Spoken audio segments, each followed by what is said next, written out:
Assalamualaikum warahmatullahi wabarakatuh. Perkenalkan, nama saya Depri Pratama, NPM 20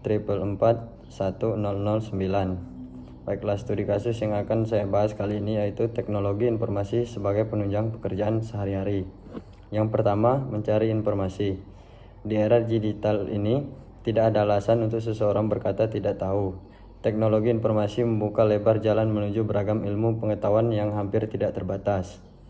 Dengan internet kita bisa mencari apapun yang kita ingin ketahui, sehingga kita tidak perlu terlalu menggantungkan informasi pada orang lain. Cukup dengan beberapa sentuhan informasi yang akan kita cari akan disediakan oleh search engine. Begitu juga jika kita menginginkan update berita terkini dari seluruh penjuru dunia. Sebagai situs berita siap memenuhi kebutuhanmu akan kabar-kabar penting yang mungkin berhubungan dengan bisnis yang kamu jalani. Semua surat kabar ternama pun saat ini sudah memiliki saluran berita online untuk menyelaraskan kebutuhan penggunanya. Yang kedua yaitu menghubungkan para karyawan dengan bantuan teknologi informasi. Saat ini sebuah perusahaan bisa berjalan tanpa memerlukan kantor yang besar. Banyak perusahaan yang sudah mengaplikasikan kebijakan remote working bagi para karyawannya. Salah satunya adalah Microsoft Indonesia yang bahkan sebagian besar area kantornya sepi karena para karyawan sudah tidak direpotkan dengan absensi kebijakan. Kebijakan ini sangat efektif dalam memangkas biaya, waktu, serta opportunity cost perusahaan. Yang ketiga, memudahkan kolaborasi. Kolaborasi adalah keharusan dalam sebuah bisnis. Kini dengan adanya akses pada teknologi informasi, kolaborasi tidak harus dilakukan dengan bertemu langsung di ruang rapat. Produk seperti Google Drive atau Cloud Storage lain dapat memudahkan para karyawan menyimpan dan berbagai data secara jarak jauh. Untuk mengatasi masalah keamanan data, berbagai produk cloud pun sudah menyediakan fasilitas security yang mumpuni. Yang keempat yaitu merapikan semua data. Jika dulu data biasanya kita bayangkan sebagai kertas yang bertumpuk serta dokumen yang tersimpan dalam map-map di lemari, semua itu sudah tidak berlaku lagi sejak teknologi informasi memberi kemudahan untuk menyimpan dan mencari data melalui komputer.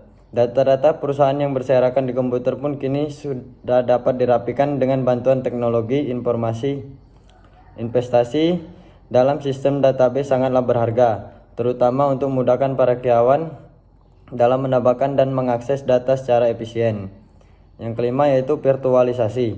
Dengan adanya teknologi informasi, komputer yang ada di perusahaanmu kini memiliki lifespan yang lebih lama. Virtualisasi sistem operasi pada offsite server siap menggantikan fungsi sistem operasi yang terpasang di komputermu. Jika kamu melakukan virtualisasi, menurunkan biaya perawatan dan perbaikan hardware di perusahaanmu akan menurun. Selain itu, kamu juga tidak perlu terlalu sering melakukan upgrade yang juga akan menelan biaya. Yang terakhir yaitu pencatatan keuangan. Sebagai pengusaha pasti mengetahui bahwa tanggung jawab akan meningkat sering pemasukan perusahaan. Maka dari itu, mengetahui jumlah uang yang keluar dan masuk serta keadaan finansial perusahaan sangat penting untuk dilakukan. Kecanggihan teknologi informasi kini memungkinkan para pemilik bisnis melakukan financial tracking pada perusahaan yang dikelolanya. Software seperti Microsoft Dynamics AX mampu melakukan kontrol finansial sehingga kamu bisa mendapatkan informasi secara menyeluruh sebelum mengambil keputusan penting untuk perusahaanmu. Bantuan teknologi informasi ini akan memudahkanmu untuk bisa lebih fokus pada tujuan bisnis yang lebih besar. Demikian studi kasus dari saya. Terima kasih.